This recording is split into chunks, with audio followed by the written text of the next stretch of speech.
Алланың атымен бастаймын. Алла Тағала Құран оқылғанда оған құлақ салыңдар, әрі тыныштық сақтаңдар, рахымдылыққа бөленесіңдер деген екен.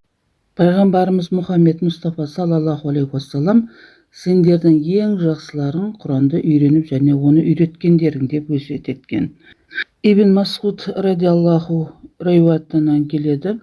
Кімде-кім Құранды күндіз қатым етіп оқыса, сол күні періштелер кешке дейін оған салауат айтып тұрады. Ал енді кім Құранды түнде қатым етіп оқып шықса, таң атқанша періштелер оған Алладан жарлық тілеп шығады деген. 1990 жылдан бастап Құран кәрімді өз бетімше оқып жазып үйренген болсам, 1999 жылы медресені оқып Құран кәрім курсын бітірдім. Сол жылы алғаш рет осы Құран кәрімді арабша оқып Құран қатым жасадым.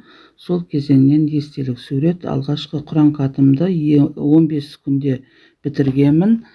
Және өте бір керемет сезімге, бір илахи сезімге, илахи махаббатқа бөленгенім әлі есімде. Қатым деген Құранда бастан аяқ оқу деген сөз.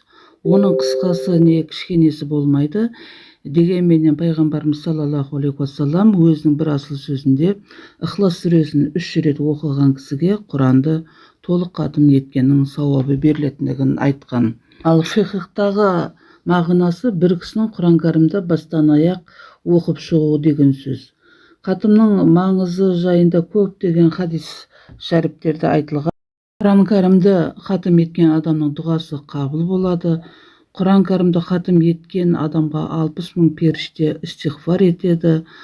Құран қатым еткен адамның дүние мен ақырет үшін жасаған дұғасы қабыл болады.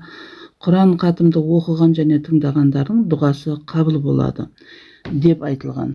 Құран кәрім қатым етілген жерге рахмет жауады. Қатымда жиналуменен қатымнан кейін дұға ету мұстахаб болады. Қатымның діндегі орны өте үлкен болып табылады. Діни кітаптарда қатымға қатысты көптеген мәліметтер бар. Имам Раббани хазіреті қасиетті Рамазан айында Құран кәрімді қатым ету маңызды сүннет деген екен. Құран кәрімді 40 күнде қатым ету мұстахаб. Қатымнан кейін жасалған дұға қабыл болады. Адамдардың ең жақсысы қатымды бітіргеннен кейін қайтадан бастаған адам делінген.